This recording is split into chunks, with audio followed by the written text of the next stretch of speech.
This is now really firmly in my comfort zone. ZVZ, I love this matchup. I know so much about this because I used to main Zerg, and I got so fed up of like finding ZVZ a coin flip. I spent ages working out precisely what's going on, and then once I had it, it's pretty simple. It's all about the lava. Just look at the lava, and you'll know all. Yeah, that's a pretty good one to go by. Lava, gas timings. Gas timings, oh my god.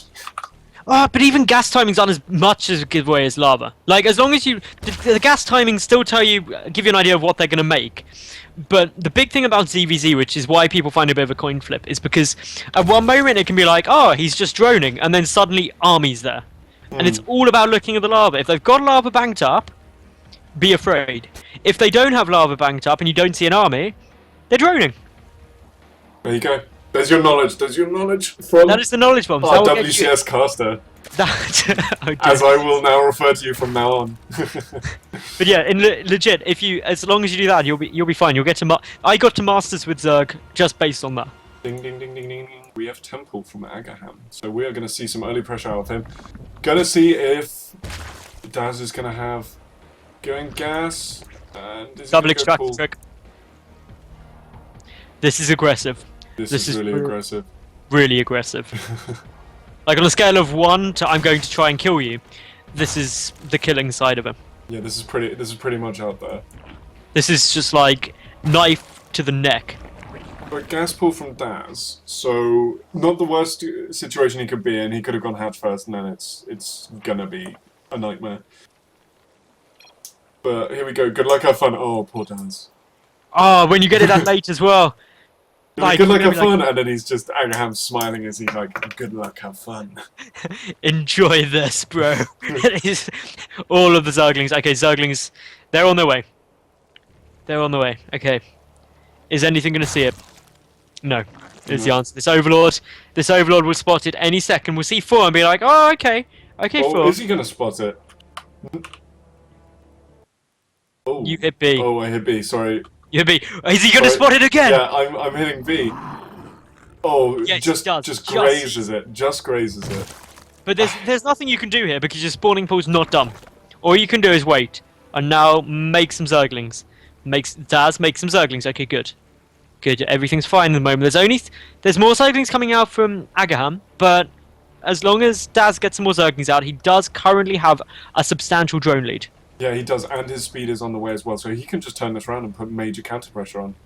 And Baning Nest as well, so Daz is actually turning this game on its head, going to go all in, but the problem is KS.aGaham is going to scout that.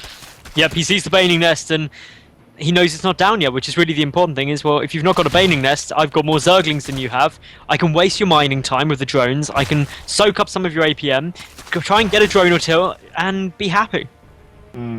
So these Zerglings continue to poke and prod and do a bit of harass. No gas still from KS.aGaham. Not sure how he wants to hold this Ling Baning pressure that will be coming his way. Spine crawlers. Yeah, he needs to begin throwing them down though.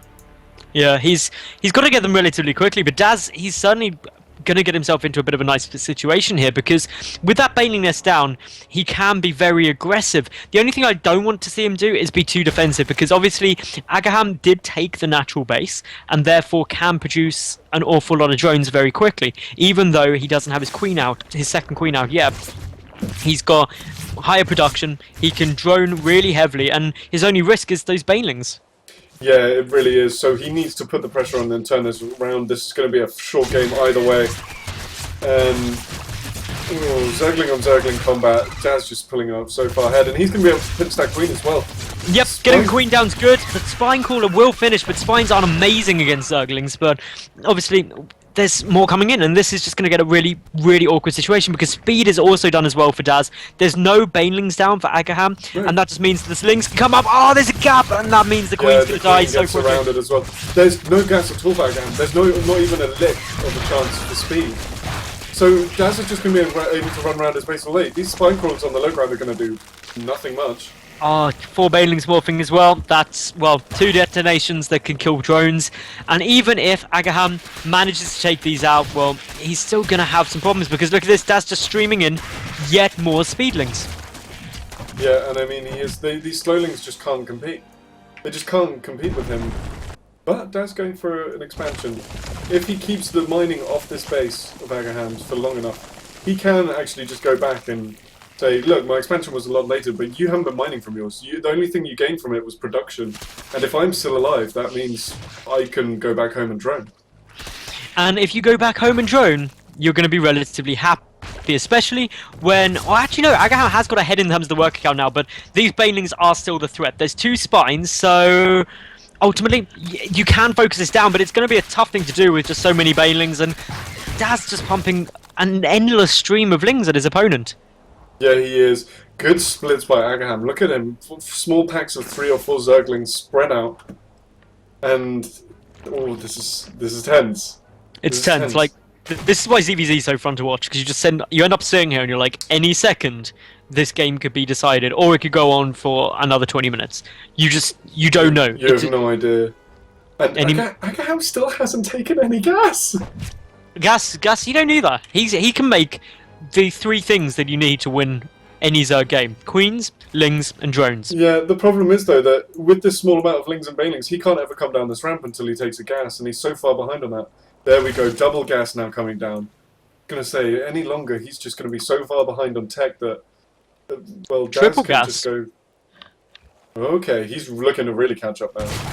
And actually, if he did try to tech switch quite quickly up into, say, Mutas, that wouldn't necessarily be a bad thing. But the problem is his drone counters need to get higher, and quite a lot higher. He is ahead, 33 to 21, but he still doesn't have a baneling nest, and that's what's going to cause him a problem, because actually Daz could have just made a lot of banelings and won the game.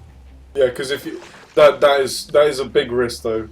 The big risk, because suddenly if you get like if AGAHam's taken his own gas and he's got his own baneling nest up, you could lose to an unlucky pair of banelings just taking out so many of yours. Which, pro tip, is why you always send banelings in pairs. Because you send 2 at a time, you can kill at least 2 banelings, if not more, and you never lose more than 2. Yep. Always send in pairs. Use a friend. Use the buddy system. Use the buddy system with banelings. That is always the way to go at it. You are indeed correct. AGAHam taking his gases so late, but actually his lair timing is much further ahead. He did throw down that 3rd spine, but no baneling nest still. And I don't know how Daz wants to respond to this. Well, he's just poking up and being like, you still have spines. And no speed. And no speed. What are you doing? And ultimately, Daz is transitioning into Mutalisks as well, because that's where the late game ZVZ meta is. And as we can see, just 4 gas up for both players, happily mining away at it. Daz does have slightly more gas than his opponent, but his lair's later.